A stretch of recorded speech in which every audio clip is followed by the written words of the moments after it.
Oslo speak up and they crown Maria Corina Machado, that Venezuelan spitfire of an opposition leader, as this year's winner. She grabs it for promoting democratic rights for the people of Venezuela. Yeah, you hear it right. That same Venezuela that chokes under Maduro's iron fist for what feels like forever. In a world that drowns in hot air from dictators and diplomats alike, they pick a woman who swings for freedom like it's the last inning of the World Series. I tip my hat to her. She earns every ounce of that spotlight. But hang tight. We break down who she is, why she lights a fire under the tyrants.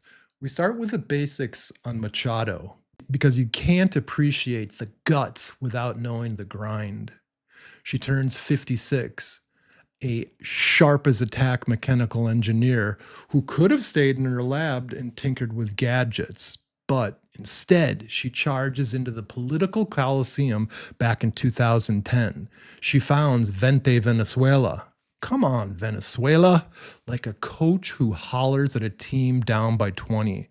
She builds it from scratch. She rallies the crowds against the socialist steamroller that turns an oil-rich paradise into a breadline nightmare.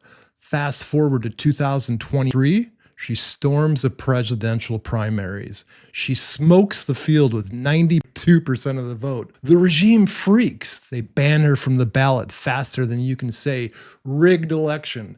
They pin phony charges on her like a confetti at a bad party. Does she fold? Fat chance. She pivots. She throws her weight behind Amundo Gonzalez.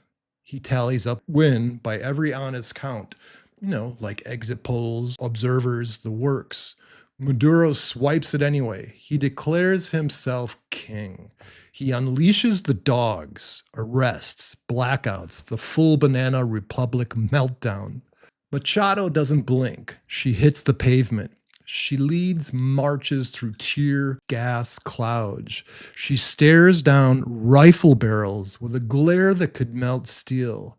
They slap her with house arrests. They chase her into exile in Argentina for months. But she comes back. She tweets defiance. She plots the comeback. She rules as the queen of the resistance. A one-woman reminder that democracy doesn't drop from on high. You gotta fight for it, tooth and nail, especially when the bad guys hold all the guns. The Nobel crew calls her work a beacon against tyranny. They hit the mark.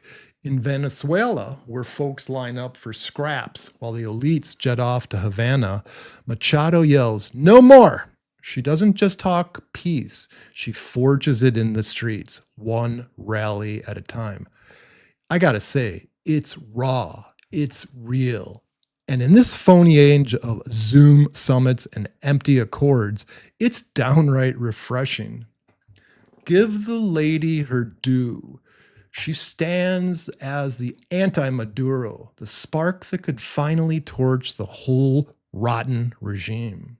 The Nobel Peace Prize has a track record of spotlighting big ideas and international cooperation, sometimes early in a leader's term or for broad efforts like economic unions. They've honored folks from all sides, presidents, organizations, even activists in tough spots. But choices spark debate, no doubt. Some see it as it's favoring certain styles of diplomacy, talks that build global ties, climate pacts, or apologies for past conflicts. Gets results, sure, but it doesn't always fit the committee's mold of quiet, multilateral harmony. Machado earns her nod by challenging a clear-cut dictator head-on, a classic underdog tale.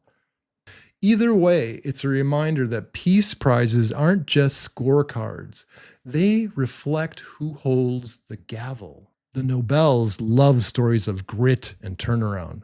Machado owns that this year. Exiled fighter takes on the machine.